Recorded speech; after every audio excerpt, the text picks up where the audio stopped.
Eu sou André Leme Fleury. Seja bem-vindo à nossa web aula sobre Design Thinking. Nessa aula, vamos apresentar para você uma abordagem diferente, que tem como objetivo desenvolver produtos e serviços aplicando uma metodologia que pensa fora da caixa. Em outras palavras, uma metodologia que tem como foco analisar a realidade usando diferentes perspectivas, diferentes lentes, de forma a chegar em soluções que não seriam as soluções tradicionais, que seriam obtidas usando as metodologias mais convencionais. O ponto de início de um projeto que vai aplicar a abordagem do Design Thinking é a identificação de um Wicked Problem. Mas então, o que é um Wicked Problem? Bom, um Wicked Problem é essencialmente um problema mal definido, ou seja, um problema que não possui apenas uma solução. Na verdade, as soluções possíveis para um Wicked Problem dependem da forma como você definiu esse problema. Ainda confuso? Então vamos explicar usando o conceito oposto de um Wicked Problem, ou seja, um Tame Problem, um problema bem definido. Por exemplo, um jogo de xadrez é um problema bem definido. Em outras palavras, para cada combinação de peças no tabuleiro, existe um número finito de possibilidades de jogada e cada jogada vai causar um impacto diferente, porém previsível no desenvolvimento desse jogo. Logo, um jogo de xadrez é um problema definido, possui um número finito de soluções. E, por esse motivo, o melhor jogador de xadrez do mundo atualmente é um computador. Um Wicked Problem, por sua vez, é um problema que não tem uma solução definitiva. Isso vale principalmente para os problemas relacionados com estratégia, para os problemas relacionados com a formulação de políticas públicas ou, por exemplo, para o desenvolvimento de novos produtos e serviços inovadores, que é onde tem início o Design Thinking. Por exemplo, como estimular o desenvolvimento de inovações na indústria é um Wicked Problem, ou seja, possui infinitas soluções. Estimular as pequenas empresas tecnológicas, estimular as grandes empresas de capital misto, ou então adotar políticas de incentivo para o agronegócio, são todas soluções para esse único Wicked Problem. E qual a solução correta? Na verdade, todas são válidas, depende de como o problema é proposto e como ele será abordado. Algumas propriedades importantes de um Wicked Problem foram apresentadas pelo Rittel e pelo Weber e incluem: primeiro, para cada Wicked Problem é essencialmente único. Não existe outro problema que tenha exatamente a mesma formulação no mesmo contexto de análise. Segundo, não existe uma formulação definitiva para um Wicked Problem. Em outras palavras, ele pode ser formulado de diferentes maneiras, muitas vezes, e todas elas estarão certas. Terceiro, um Wicked Problem não tem critério de encerramento. A gente precisa definir quando o problema já foi suficiente formulado e explorado. E quarto, não existem soluções do tipo verdadeiro ou falso para um Wicked Problem. As soluções são do tipo melhor ou pior. Então, o primeiro passo na abordagem do Design Thinking é exatamente a compreensão do Wicked Problem que pretendemos abordar.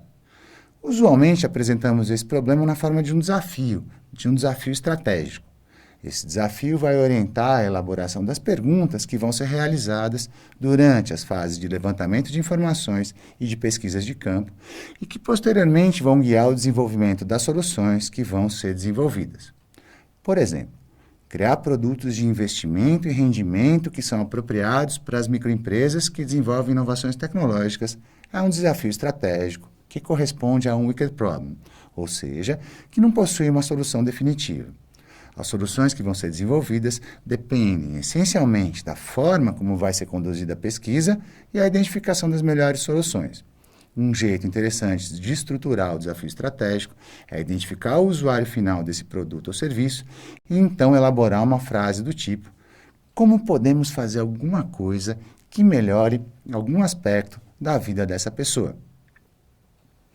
Com o desafio estratégico formulado, a gente passa então para a etapa de desenvolvimento, quando a abordagem do Design Thinking vai ser explorada para gerar soluções criativas e inovadoras. O objetivo maior é combinar as habilidades e as técnicas de um bom designer para identificar soluções que correspondem aos desejos e necessidades dos usuários e que são viáveis tecnicamente, ou então que têm como objetivo estabelecer estratégias de negócio que são capazes de converter soluções em valor para o cliente e em oportunidades para o mercado. Normalmente, a abordagem do Design Thinking inclui 3 fases principais. Primeiro, a imersão, quando o designer busca compreender profundamente a realidade dos seus clientes e quais são os diferentes impactos do desafio estratégico na vida dessas pessoas. O resultado dessa etapa são os diferentes requisitos que a solução tem de atender, ou seja, quais os problemas que a solução vai ter de ser capaz de resolver. As técnicas que usualmente são utilizadas nessa etapa de imersão incluem a análise de documentos, as entrevistas e a pesquisa etnográfica, ou seja, tentar viver exatamente como vive o seu usuário. A segunda etapa é a etapa de geração de ideias, ou seja, dado um conjunto de necessidades e de vontades do usuário que foram levantados na etapa anterior, quais são as soluções possíveis e que vão ser capazes de resolver os problemas Wicked a partir dos quais a gente iniciou o projeto de desenvolvimento?